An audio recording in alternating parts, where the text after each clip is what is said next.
The Catcher in the Rye is a book written by J.D. Salinger about a boy named Holden Caulfield. Holden is a complex, somewhat troublesome boy who is around 16 or 17 years old.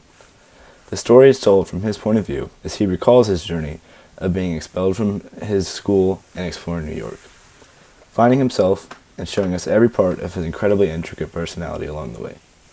The story takes place around the 1950s and in three distinct locations: Pensy Preparatory School, which is the school Holden is expelled from; New York City, and more specifically the Edmond Hotel, where Holden stays for the most part; and the place where Holden is recalling and telling the story from, which is some sort of rest home or institution where he is undergoing some sort of mental treatment. Throughout the story, the author's use of Holden's thoughts and actions establishes themes of innocence, sexuality, isolation, deceit, and wisdom. We see this most when Holden speaks to others, and especially when he passes judgments on others as we meet them in the story.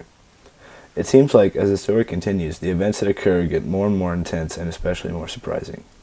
The important events that occur, like finding out that Holden is getting expelled from school, or that he's leaving the school early and going to New York, or that he orders a prostitute to his room, always inspired a surprised reaction that made me interested to keep reading.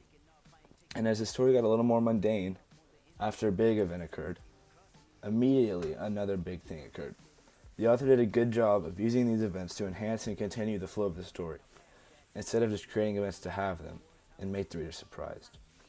I was able to relate to this book through the characters Holden interacted with, as they actually seemed to be more like normal people than Holden. That is, I feel like I could put myself in Ackley or Sally's shoes and see how Holden's thoughts and behaviors would affect me. I think that is where a lot of other people can relate to this story as well, because as is usually the case, the main character, in this case Holden, does not have a lot of accessible traits that normal people can relate to.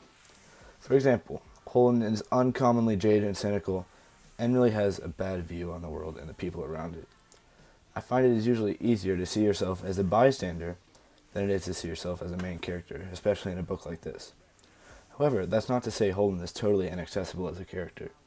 Holden and I are around the same age, and I find that we are experiencing some of the same emotions, although his are a lot more amplified. I've never had struggles with schools like he has, but I wish I had the kind of accessibility to the world that he has, because then I would be able to go and see a lot more of the world.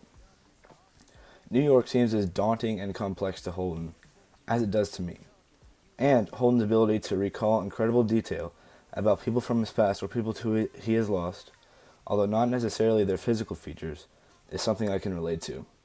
So while Holden and I cannot relate on very many levels, I do see places where we are similar. And although I wish there had been a somewhat more complete conflict, or, a more clear one, I did enjoy the book. I learned a lot from this book, and I liked the level of detail, and the way the author guides the reader through Holden's intricate journey. I learned about defining qualities of people, and how no matter what some people do, others' opinions of them will probably never change. Overall, this is a quality book that teaches readers about the importance of self-discovery, and eventually returning back to the ones that love you the most.